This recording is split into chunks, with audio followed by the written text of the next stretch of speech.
నమస్తే, welcome to Ayushman భవ. తల్లిదండ్రులు నవజాత శిశువు విషయంలో ఎలాంటి జాగ్రత్తలు తీసుకోవాలి, న్యూ బోర్న్ బేబీలకు ఎలాంటి వ్యాధులు వచ్చే అవకాశం ఉంది, పిల్లల ఎదుగుదలకు వ్యాక్సినేషన్ ఏ విధంగా ఉపయోగపడుతుంది, న్యూ బోర్న్ బేబీల్లో వచ్చే వ్యాధులు, తీసుకోవాల్సిన జాగ్రత్తలపై తెలియజేసేందుకు మనతో పాటు స్టూడియోలో ఉన్నారు యశోద హాస్పిటల్స్ సీనియర్ నియోనాటలిస్ట్ డాక్టర్ తేజో ప్రతాప్ ఒలేటి గారు. మరి వారిని అడిగి మన సలహాలు సూచనలు తెలుసుకుందాం. నమస్కారం అండి డాక్టర్ గారు.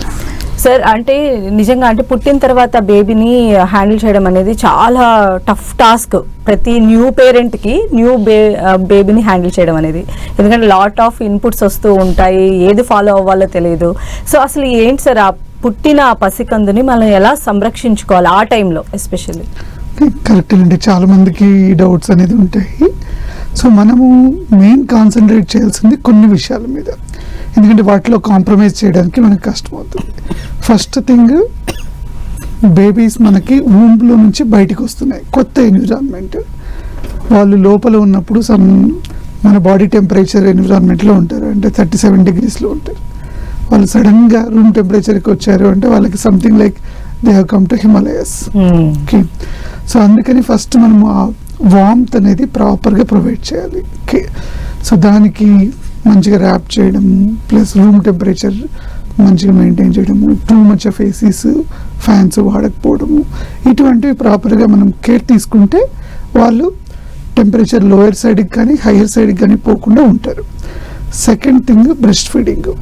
ఓకే, సో బ్రెస్ట్ ఫీడింగ్కి చాలా పోహలు ఉంటాయి, but as early as possible మనం బ్రెస్ట్ ఫీడింగ్ ఇవ్వగలిగితే అండ్ మదర్కి ప్రాపర్ సపోర్ట్ ఇవ్వగలిగితే మనము బేబీకి చాలా వరకు ప్రాబ్లమ్స్ని తగ్గించవచ్చు.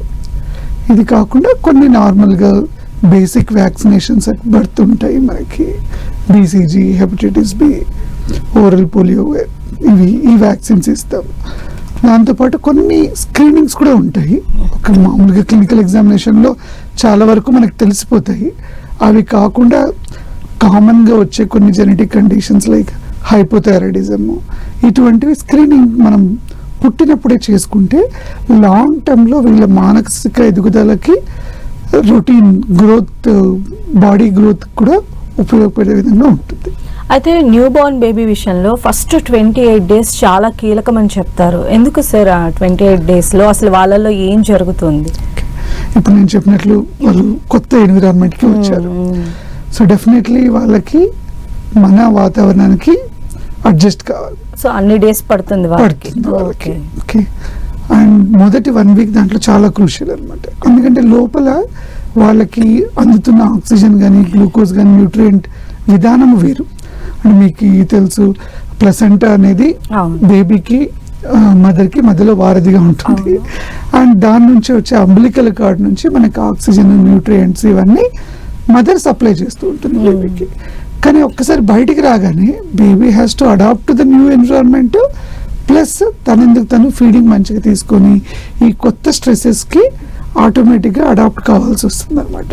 సో అందుకని ఈ ఫస్ట్ 1 month చాలా ఇంపార్టెంట్. అది కాకుండా వాళ్ళ ఇమ్యూనిటీ అవి కూడా కొద్దిగా ఇంకా మెచ్యూరిటీ ఉండదు కాబట్టి వాళ్ళకి ఇన్ఫెక్షన్ రిస్క్స్ ఇవన్నీ కూడా చాలా ఎక్కువగా ఉంటాయి.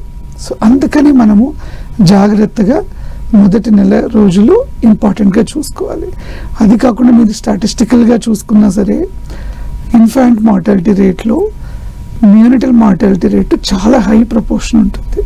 ఓకే, ఆల్మోస్ట్ అన్ని కంట్రీస్లోనూ 50 to 70% ఫస్ట్ 1 yearలో చనిపోయే పిల్లల్లో మొదటి 1 monthలో చనిపోయే పిల్లలు ఎక్కువ ఉంటారు. ఎందుకంటే అంత వల్నరబుల్ పీరియడ్ అనమాట ఇది. సో అందుకని మనం జాగ్రత్తగా చూసుకోవాల్సి వస్తుంది. ఓకే, అయితే బేబీ పుట్టిన వెంటనే మనకేంటంటే తల్లిపాలు పట్టిస్తూ ఉంటారు. ఆ టైంలో అంటే మస్ట్గా వాళ్ళకి ఇమీడియట్ ఫీడింగ్, మదర్ ఫీడింగ్ ఇవ్వటం ఎంతవరకు కరెక్ట్ అంటారు? సో ఇది చాలా ఇంపార్టెంట్ స్టెప్ అండి బేబీస్లో, అండ్ మదర్కి కూడా చాలా ఇంపార్టెంట్. మనకి WHO గైడ్లైన్స్ ప్రకారం కానీ, అన్ని ఇండియన్ గైడ్లైన్స్ కానీ, మిగతా హెల్త్ బాడీస్ నుంచి వచ్చిన గైడ్లైన్స్ కూడాను యాజ్ ఎర్లీ యాజ్ పాసిబుల్ అనే సెంటెన్స్ అనేది ఒకటి ఉంటుంది అనమాట. అంటే ఇమ్మీడియట్గా బేబీ పుట్టగానే మనము బేబీకి బ్రెస్ట్ ఫీడింగ్ ఇవ్వడం చాలా మంచిది. ఎస్పెషల్లీ అట్లీస్ట్ 1 hour లోపల ఎంత వీలైతే అంత మనము బ్రెస్ట్ ఫీడింగ్ ఇనిషియేట్ చేయగలిగితే బెటర్. ఇప్పుడు కరెంట్ స్టాటిస్టిక్స్ కూడా మనకి ఇన్స్టిట్యూషనల్ డెలివరీస్ 90% కన్నా ఎక్కువగా ఉన్నా సరే ఇంకా ఇండియన్ సినారియోలో ఓన్లీ 40% బేబీస్కే ఫస్ట్ 1 అవర్లో ఫీడింగ్ అవుతుంది.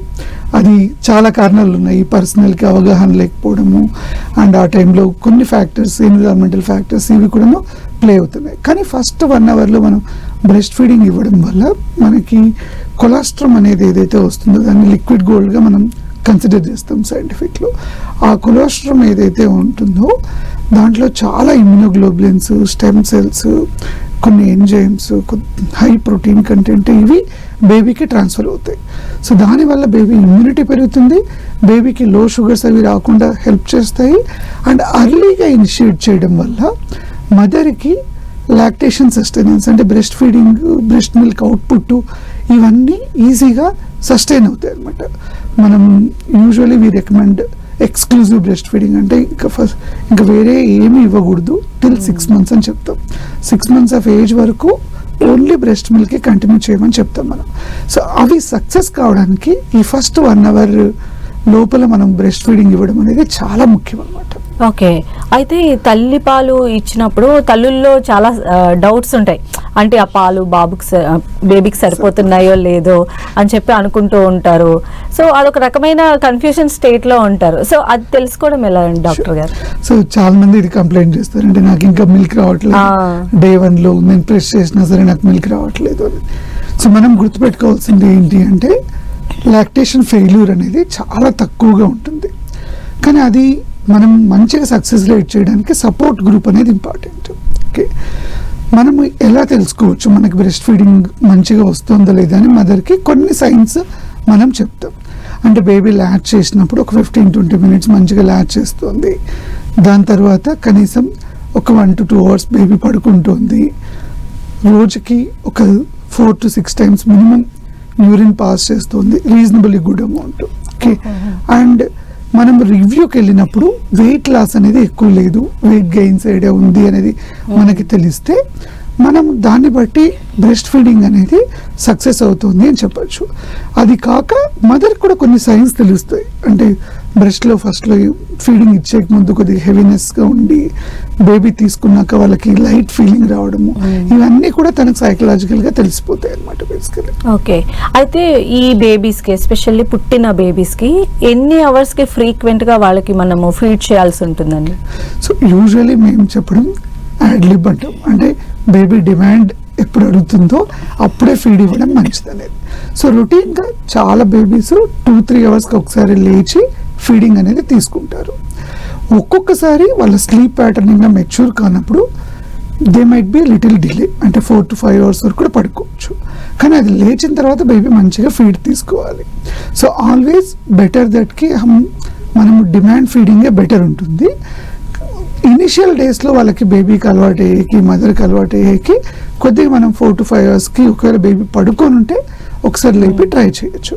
కానీ ఒకసారి బేబీకి ఒక మెచ్యూర్డ్ స్లీప్ సైకిల్ వచ్చాక, ఫీడింగ్ సైకిల్ వచ్చిన తర్వాత బేబీకి ఎప్పుడు కంఫర్ట్గా తను ఆకలి అని లేచి ఏడవడం కానీ హంగర్ క్యూస్ అనేది ఉంటాయి, నోరు మెదిపి చూపించడం అటువంటిది ఏమైనా చూపిస్తోంది అంటే ఆ టైంలో ఫీడ్ ఇవ్వడమే better rather than forcing the baby to feed. Okay okay, అయితే అలానే ఈ చిన్న పిల్లల్లో మనం చూసినట్లయితే వాటర్ కానీ లేదా తేనె కానీ, గ్రేప్ వాటర్ ఇలాంటివన్నీ కూడా పట్టిస్తూ ఉంటారు కదా, గ్రేప్ వాటర్, అవి ఎంతవరకు సజెస్టబుల్ అంటారు? సో మనకి ఉన్న ఎవిడెన్స్ ప్రకారం, రీసెర్చ్ ప్రకారము ఎక్సెప్ట్ బ్రెస్ట్ మిల్క్ ఇంకా వేరే ఏమీ అవసరం లేదు బేబీకి. ఇనిషియల్గా తేనె కానీ గ్రేప్ వాటర్ ఇవి ఇవ్వడం వల్ల స్వీట్నెస్ ఉంటాయి దాంట్లో. సో వీటి వల్ల వేరే సైడ్ ఎఫెక్ట్స్ రావడానికి ప్లస్ దాంట్లో వేరే ప్రిజర్వేటివ్స్ కానీ ఏమైనా వాడి ఉంటే దానివల్ల వచ్చే సైడ్ ఎఫెక్ట్స్ కానీ మనం అన్నెసెసరీగా బేబీకి ఎక్స్పోజ్ చేస్తూ ఉన్నాం. అండ్ ఈ టైప్ ఆఫ్ థింగ్స్ అంటే గ్రేప్ వాటర్ ఇటువంటివి మనకి లాంగ్ టర్మ్లో ఎటువంటి సైడ్ ఎఫెక్ట్స్ వస్తాయి, బెనిఫిట్స్ వస్తాయి కూడా మనకి ఎవరు కానీ రిపోర్ట్ చేయలేదు. సో మోస్ట్లీ ఎనీథింగ్ స్వీట్నర్ మనం నోట్లోకి వేస్తే బేబీస్ అందరూ కంఫర్ట్ అవుతారు, అట్లా అని దానివల్లే కంఫర్ట్ అయ్యారు అనుకోవడం మనము అన్నెసెసరీ. ఇట్స్ ఆల్వేస్ బెటర్కి మనం మెయిన్లీ వామ్త్, బ్రెస్ట్ ఫీడింగ్ మీద కాన్సన్ట్రేట్ చేస్తే బెటర్ ఉంటుంది. జనరల్గా పుట్టిన పిల్లలు ఎన్ని అవర్స్ పడుకుంటే వాళ్ళు హెల్దీగా ఉన్నట్టు క్యాలిక్యులేట్ చేయొచ్చండి? ఓకే, అగైన్ బేబీకి వేరియేషన్ అనేది ఉంటుందండి దీంట్లో స్లీప్ ప్యాటర్న్లో కూడాను. కానీ ఇనిషియల్ ఫ్యూ డేస్లో బేబీస్ 16 to 18 అవర్స్ వరకు హ్యాపీగా పడుకుంటారు. వాళ్ళ యాక్టివ్ పీరియడ్ ఓన్లీ 6 to 8 అవర్సే ఉంటుంది. చాలామంది కంప్లైంట్ చేస్తుంటారు, సార్ జస్ట్ ఫీడింగ్కి లేస్తారు బేబీ పడుకుంటుంది. అది వాళ్ళ న్యాచురల్ ప్యాటర్న్. వాళ్ళ ఏజ్ పెరిగే కొద్దీ వాళ్ళ యాక్టివిటీ పీరియడ్ అనేది పెరుగుతుంది. సో మనం దాని గురించి పెద్ద వరీ కావాల్సిన అవసరం లేదు. ఒక్కటి మనం చూసుకోవాల్సింది ఏంటంటే వాళ్ళు 4 to 5, 6 అవర్స్ అయినా సరే మనం మధ్య మధ్యలో లేపుతుంటే అట్లీస్ట్ మినిమం మూమెంట్ లేకుండా చాలా డల్గా ఉన్నారు అంటే అప్పుడు డాక్టర్ గారిని కలవడం మంచిది. అదర్వైజ్ వాళ్ళు మధ్యలో లేచి యాక్టివ్గా చూసుకుంటున్నారు, ఫీడింగ్ అడగకపోయినా పర్లేదు, దట్ మనం ఏం పెద్ద వరీ కావాల్సిన అవసరం లేదు. పాలు పట్టించిన తర్వాత బర్ప్ విషయంలో కూడా డౌట్ ఉంటుందండి. సమ్ టైమ్స్ ఎంతసేపు భుజాన్ని పెట్టుకున్నా వాళ్ళు బర్ప్ తీయరు, సమ్ టైమ్స్ ఏంటంటే వామిట్ లాగా చేసుకుంటూ ఉంటారు. అది దానికి ఉన్నటువంటిది. సో నార్మల్గా బర్పింగ్ అనేది మనం ఒక ప్రక్రియగా చేస్తాము, ఎందుకంటే ఏదైనా ఎయిర్ బేబీ ఎక్కువగా తీసుకుంటే అది బయటికి రావడానికి. కానీ కొంతమంది బేబీస్ ఇమ్మీడియట్గా చేయరు. యూజువల్లీ మనము 10 to 20 minutes వరకు ట్రై చేయమని చెప్తాం. ఒకవేళ బేబీ బర్ప్ మనకి సౌండ్ వినపడలేదు అంటే, ఎందుకంటే అది సౌండ్ వినపడితే మనం ఫీల్ అవుతాం, కానీ baby might be sending some air without sound also. So అందుకని హెడ్ అండ్ కొద్దిగా ఎలివేట్ చేసి పడుకొని పెడితే చాలు అని చెప్పేసి అంటాం. సెకండ్ క్వశ్చన్ మీరు దాంట్లో అడిగింది బేబీ మధ్య మధ్యలో వామిటింగ్ చేయడం అనేది. సో స్మాల్ అమౌంట్ వామిటింగ్ చేయడం అనేది కామన్, ఎందుకంటే వాళ్ళకి మన ఫుడ్ పైపు స్టమక్ మధ్యలో ఏదైతే స్పింక్టర్ ఉంటుందో అది కొద్దిగా వీక్గా ఉంటుంది. కొద్దిగా రిఫ్లెక్స్ అనేది బయటకు వస్తుంది. మనం కూడా హెవీ మీల్ తీసుకుంటే బయటకు వచ్చిన ఫీలింగ్ ఉంటుంది, వాళ్ళకి అది త్వరగా వస్తుంది. ఆ కొద్దిగా కడిల్డ్ మిల్క్ బయటికి రావడం మనం ఏం పెద్ద వరీ కావాల్సిన అవసరం లేదు. ఓన్లీ థింగ్ మనం వరీ కావాల్సింది ఎప్పుడు అంటే ఎవ్రీ టైం ఫీడ్ ఇచ్చిన తర్వాత లార్జ్ అమౌంట్ బయటికి రావడం, కానీ వేరే కలర్డ్ మిల్క్ అంటే లోపల నుంచి పైతరసం లాంటి గ్రీన్ వచ్చే green mixed milk, green colour mixed milk, లేకపోతే బ్లడ్ మిక్స్డ్ మిల్క్, అటువంటిది ఏదైనా ఉంటే మనము ఇమ్మీడియట్ గా పెడియాట్రిషియన్ కలవడం బెటర్ గా ఉంటుంది. ఓకే, జనరల్ గా న్యూ బోర్న్ బేబీని మనం చూస్తే చాలా వెచ్చగా కప్పేసి ఉంచుతాము. సో వాళ్ళు పడుకునే పోస్చర్ కి సంబంధించి ఎట్లా సార్ ఆ టైంలో ఎలాంటి జాగ్రత్తలు తీసుకోవాలంటారు? సో మనకి బేబీని సుపైన్ పొజిషన్ అంటే నార్మల్ పొజిషన్ లో పడుకోబెట్టడమే బెటర్ గా ఉంటుంది. అంటే తలపైకి మనం బేబీని నిటారుగా పడుకోబెట్టడమే బెటర్ ఉంటుంది. సో కొద్దిగా బేబీ మూమెంట్ ఎక్కువ లేకుండా అండ్ వూమ్ అట్మాస్ఫియర్ ని క్రియేట్ చేయడానికి కొద్దిగా నెస్టింగ్ చేయడంలో తప్పేం లేదు. కానీ మనం జాగ్రత్తలు తీసుకోవాల్సింది ఏంటి అంటే సాఫ్ట్ క్లాత్స్ కానీ సాఫ్ట్ టాయ్స్ కానీ బేబీ దగ్గర పెట్టకపోవడం మంచిది. ఎందుకంటే ఒక్కసారి సాఫ్ట్ క్లాత్ ఏంటంటే బేబీ ముక్కు దగ్గరికి వచ్చి అడ్డు పడుతుంది అనుకోండి, వీళ్ళకి ఇంకా ప్రొటెక్టివ్ రిఫ్లెక్సెస్ అనేది వాళ్ళకి ఇంకా డెవలప్ అయి ఉండవు. సో దానివల్ల రీబ్రీతింగ్ అయ్యి వేరే కాంప్లికేషన్స్ రావడానికి కారణం అవుతుంది. అంటే సడన్ ఇన్ఫాంట్ డెత్ సిండ్రోమ్ అనేది ఒక కండిషన్, సడన్గా బేబీ కాట్ డెత్లో చూస్తారు అనమాట. సో వాటిని ప్రొటెక్ట్ చేయడానికి సుపైన్ పొజిషన్లో పడుకోబెట్టి ఈ సాఫ్ట్ క్లాత్స్ సాఫ్ట్ టాయ్స్ ఏవి పెట్టకుండా ఉంటే that is a good position for the baby. మనం వేరే పొజిషన్లో ఎప్పుడైనా పెట్టినప్పుడు కూడా ఈ టైప్ థింగ్స్ పెట్టకుండా మనం సూపర్వైజ్డ్గా ఉండాలి. అంటే ఎవరైనా పక్కన ఉన్నప్పుడు బేబీ సైడ్ పొజిషన్లో ఉన్నా సరే ఓకే, కానీ as much as possible supine పొజిషన్లో పడుకోబెట్టడమే బెటర్. ఓకే, అలానే మనం జనరల్ మన కల్చర్ ప్రకారంగా 21 days తర్వాత నుంచి బేబీకి బాతింగ్ అనేది అలా ఉంటుంది. అయితే ఈ బాతింగ్ కూడా ఎంత ఫ్రీక్వెంట్గా చేయించాలి? మార్నింగ్ అండ్ ఈవినింగ్ ఎలాగ చేయిస్తూ ఉంటారు కదా. ఓకే, సో మనకి నార్మల్గా ఏంటంటే బొడ్డు అంబిలికల్ కార్డ్ ఏదైతే ఉందో అది ఊడిపోయి డ్రై అయిపోయిన తర్వాత మనం బాత్కి అలో చేయొచ్చు. ఎంత డిలే చేయగలిగితే అంత బెటర్, ఫుల్ బాత్ అయితే డెఫినెట్లీ. కానీ ఇనిషియల్గా మరీ రొటీన్ బాతింగ్ అనేది అవసరం లేదు. వీక్లో 2-3 times బాత్ నార్మల్గా ఇస్తే చాలు. మిగతా టైంలో జస్ట్ స్పంజ్ బాతింగ్ అనేది చేసినా మనకి బేబీస్కి సరిపోతుంది. ఎస్పెషల్లీ హెడ్ బాత్ కూడా నేను యూజువల్లీ 1 or 2 a week చేస్తే చాలు అని చెప్పేసి అని చెప్తాం. ఇక స్నానం తర్వాత మనం చూసినట్లయితే కాటికలు పెట్టి పౌడర్లు పెట్టి ఇలాంటివి కూడా చేస్తూ ఉంటారు. బట్ అంటే సైన్స్ అలాంటివి అవాయిడ్ చేయాలి అని అంటారు. బట్ ఆ సైన్స్ చెప్పే వాటి వెనక రీజన్ ఏంటండి? సో నార్మల్గా ఏంటంటే just oil application is more than enough అని చెప్తాం మనం.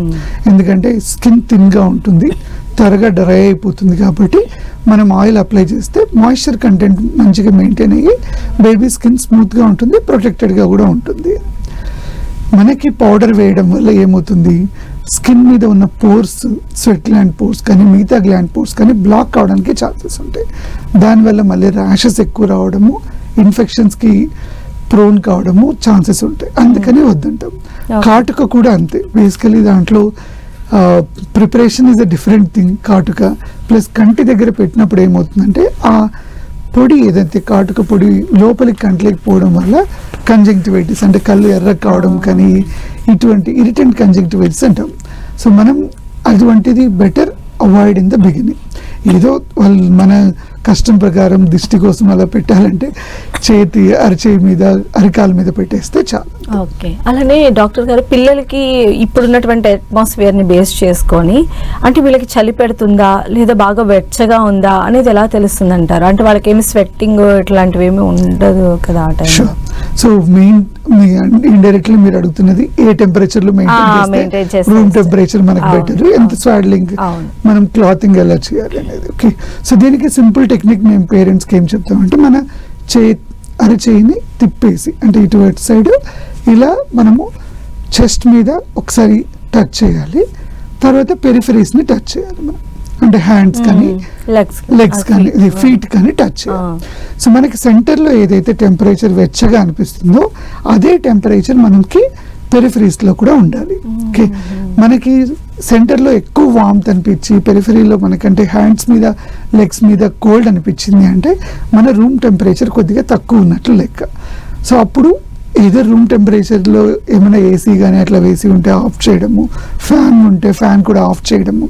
అండ్ అవన్నీ మనం ఆల్రెడీ టేకెన్ కేర్, రూమే చాలా చల్లగా ఉంది అంటే కొద్దిగా డబల్ ర్యాప్ మనం క్లోతింగ్ ఎక్కువ చేయడం వల్ల ప్లస్ లేకపోతే మదర్కి డైరెక్ట్గా స్కిన్ టు స్కిన్ కాంటాక్ట్ పెట్టడం వల్ల ఆ వామ్త్ అనేది ప్రొవైడ్ చేసి బేబీకి బెటర్ అవుతుంది. మరీ బేబీ ఎక్కువ వేడైపోయి మనం టెంపరేచర్ చెక్ చేసినప్పుడు మోర్ దాన్ 100 అట్లా వస్తుంది అంటే ఒకసారి ఓపెన్ చేసి మళ్ళీ రీచెక్ చేసుకోవచ్చు. ఓకే. అయితే పుట్టినప్పుడు వేసేటువంటి టీకాలు ఏముంటాయి డాక్టర్ గారు? సో మనం 3 రకాల టీకాలు వేస్తామండి. ఒకటి BCG, అది ట్యూబర్క్లోసిస్కి రాకుండా ఉపయోగపడుతుంది. సెకండ్ వన్ హెపటైటిస్ బి, పేరులోనే ఉంది, అది హెపటైటిస్ బి ఇన్ఫెక్షన్ రాకుండా ఉపయోగపడుతుంది. థర్డ్ వ్యాక్సిన్ వచ్చేసి ఓరల్ పోలియో డ్రాప్స్ వేస్తాం, అది పోలియో మహమ్మారిని నుంచి మనకి కాపాడుతుంది. ఈ 3 బర్త్ టైంలో వేస్తాము, మిగతావన్నీ మనము 6 వీక్స్ తర్వాతే వేస్తాం. ఓకే.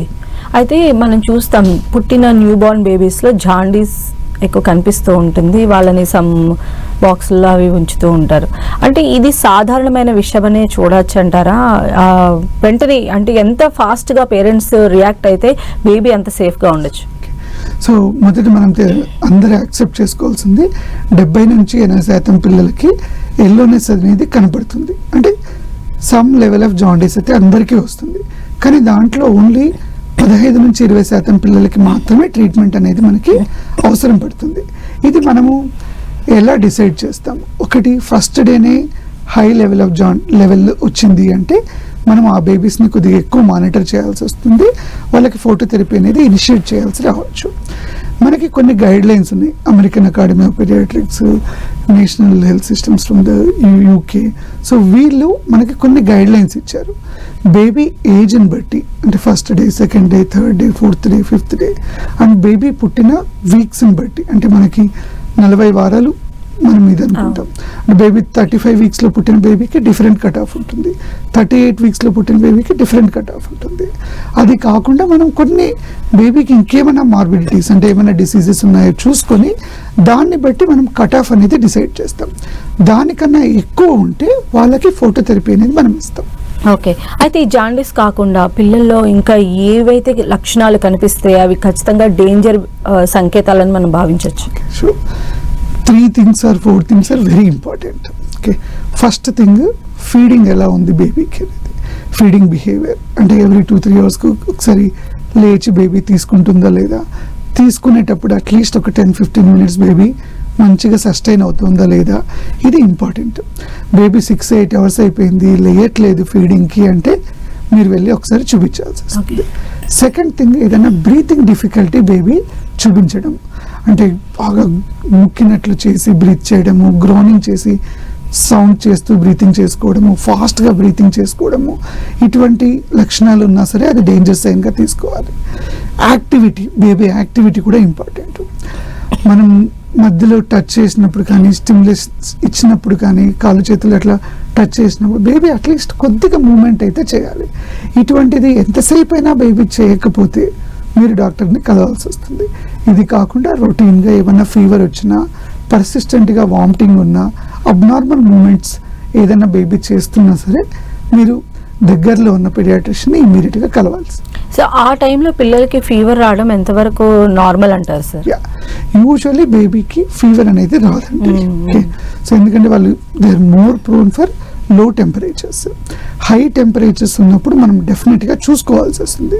కానీ ఒక్కోసారి అది మన వెదర్ని బట్టి, ఇప్పుడు బయట మనకి వేసవికాలం ఉంది, ఆ వెదర్ కూడా బేబీకి రిఫ్లెక్ట్ అయ్యి కొద్దిగా హై గ్రేడ్ ఫీవర్ రావచ్చు. కానీ మనం క్లాత్స్ తీసేసి ఒకసారి బేబీకి మళ్ళీ ఒక 1 hour తర్వాత టెంపరేచర్ చెక్ చేసాక కూడా ఫీవర్ అలాగే ఉంది అంటే definitely we have to consult doctor. ఇది కాకుండా అసోసియేటెడ్ సైన్స్, ఇందాక నేను చెప్పినట్లు ఏదైనా డల్గా ఉండడము, బేబీ సరిగ్గా ఫీడింగ్ తీసుకోకపోయినా, వేరే కాఫ్ కానీ బ్రీతింగ్ డిఫికల్టీ కానీ ఉన్నా సరే మనం ఇమ్మీడియట్గా డాక్టర్ని కలవాల్సి వస్తుంది. అదేవిధంగా పిల్లల్ని ఆ టైంలో చాలా మంది ప్యాంపర్ చేస్తూ ఉంటారు, ఎత్తుకుంటూ ఉంటారు, వాళ్ళని చాలా ముద్దాడుతూ ఉంటారు, ప్రేమగా దగ్గర తీసుకుంటూ ఉంటారు. ఆ టైంలో మనం అవాయిడ్ కూడా చేయలేము. బట్ ఎవరు జాగ్రత్తగా ఉండాల్సిన సమయం అంటే ఏం చెప్తారండి? ఎవరు జాగ్రత్తగా ఉండాలి? ఈ ఫస్ట్ 1 month నేను చెప్పినట్లు ఇన్ఫెక్షన్స్కి వాళ్ళు మోర్ ప్రోన్. సో మన ఫ్యామిలీ మెంబర్స్లో ఎవరైనా సరే ఏ సార్ట్ ఆఫ్ ఇన్ఫెక్షన్ ఉన్నా, కాఫ్ కానీ, కోల్డ్ కానీ, ఫీవర్ ఉన్నా, ఇటువంటి వాళ్ళు బేబీ దగ్గరికి రాకపోవడం మంచిది. కానీ ఒక్కోసారి మనము అవాయిడ్ కూడా చేయలేము దీంట్లో. ఎందుకంటే వాళ్ళు ఒక్కరే మేబీ కేర్ టేకర్ ఉండి ఉండొచ్చు, అట్లీస్ట్ మదర్ దగ్గర వరకు అయితే వాళ్ళు రావాల్సి కూడా రావచ్చు. సో ఇటువంటి పరిస్థితుల్లో ఏంటంటే మనము అట్లీస్ట్ వాళ్ళు బేబీ దగ్గరికి వచ్చేటప్పుడు హ్యాండ్స్ క్లీన్ చేసుకోవడము, మాస్క్ పెట్టుకోవడము, ఇటువంటి సింపుల్ టెక్నిక్స్ యూజ్ చేయడం వల్ల మనకి ఈజీగా ఇన్ఫెక్షన్స్ని ప్రివెంట్ చేయడానికి ఉపయోగపడుతుంది. అయితే ఈ న్యూ బోర్న్ పేరెంట్స్ జనరల్గా ఏం చేస్తూ ఉంటారంటే ఇన్ఫర్మేషన్ ఎక్కువ గ్యాదర్ చేయాలని చెప్పి సోషల్ మీడియా ప్లాట్ఫామ్స్ లేదా ఎవరైనా పెద్దవాళ్ళ దగ్గర నుంచి లాట్ ఆఫ్ ఇన్ఫర్మేషన్ గ్యాదర్ చేస్తూ ఉంటారు, దానివల్ల కన్ఫ్యూజ్ అయిపోతూ ఉంటారు. మీరు ఎలాంటి సజెషన్స్ ఇస్తారు సార్? సో నార్మల్గా నేను అందరికీ చెప్పేది ఏంటంటే బేబీ పుట్టేక ముందు వాళ్ళు ప్రిపేర్ అవుతూ ఉంటారు. Don't be looking for a perfect parents. అంటే వాళ్ళు మేము ఇట్లా ఉండాలి అట్లా ఉండాలి అని ఆలోచించద్దండి. మీరు ఎంత బేబీ టైంతో స్పెండ్ చేస్తారు, బేబీ దగ్గర ఎంత టైం స్పెండ్ చేసి మీ లవ్ బేబీకి ఇస్తారో అది మోర్ ఇంపార్టెంట్.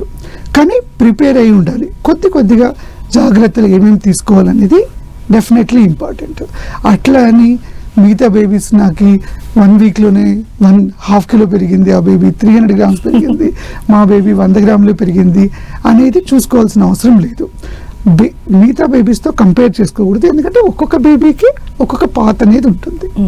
అలానే ఇప్పుడు డెలివరీ తర్వాత నార్మల్ డెలివరీ అయితే 1.5 day అలా వెళ్ళిపోతారు, సి సెక్షన్ అయితే 3 to 4 daysలో ఇంటికి వెళ్ళిపోతారు డిశ్చార్జ్ అయిన తర్వాత.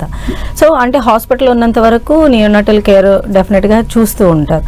వన్స్ ఇంటికి వెళ్ళిన తర్వాత మనం ఎంత థరోగా ఈ ఫాలోఅప్స్ అనేది చేస్తూ ఉండాలి, డాక్టర్కి ఎంత టచ్లో ఉంటే బెస్ట్ అంటే? మొదటి 2 వారాలు చాలా క్రూషియల్ అండి. ఇనిషియల్గా రెగ్యులర్గా వచ్చి చూపించుకోమంటాం. ఎందుకు ఇది అంటే, ఒకటి జాండీస్ ఏమైనా ఎక్కువ ఫ్లక్చువేట్ అవుతుందా అని చూడడానికి, second thing baby wait growth pattern ఎట్లా ఉంది అనేది చూస్తాము, బ్రెస్ట్ ఫీడింగ్ అనేది కూడా ఎస్టాబ్లిష్ అవుతుందా లేదా అనేది చూస్తాము. అదర్ కాంప్లికేషన్స్ యూజువల్లీ ఈ టైంలో ఏదైనా సైన్స్ ఆఫ్ ఇన్ఫెక్షన్ బేబీలో వస్తుందా అనేది చూస్తాం. సో ఇటువంటివి చూడడానికి ఇనిషియల్గా ఒక 2-3 visits అవసరం పడతాయి 14 daysలో. ఒక్కసారి బేబీ గ్రోత్ ప్యాటర్న్ మంచిగా, వెయిట్ గెయిన్ బాగానే ఉంది, జాండీస్ స్టెబిలైజ్ అయిపోయింది అంటే 2-3 visits తర్వాత వీ విల్ సేకి ఇప్పుడు ఇన్ఫ్రీక్వెంట్గా రావచ్చు, మరీ ఫ్రీక్వెంట్గా మీరు వచ్చి చూపించాల్సిన అవసరం లేదు అని చెప్తాం. అదేవిధంగా ఇప్పుడు ఒకవేళ పిల్లల కోసం చూస్తున్న వాళ్ళు లేదా మంత్స్ క్యారీ చేస్తున్నటువంటి పేరెంట్స్కి మీరు ఏం చెప్పాలనుకుంటున్నారు? సో నేను ఇందాక చెప్పినట్లు మనకి ఇన్ఫర్మేషన్ అయితే చాలా చోట్ల నుంచి ఉంటుంది, కానీ జెన్యూన్ ఇన్ఫర్మేషన్ మీకు ఒక్కొక్క ఎక్స్పీరియన్స్ డాక్టర్ దగ్గర నుంచే వస్తుంది.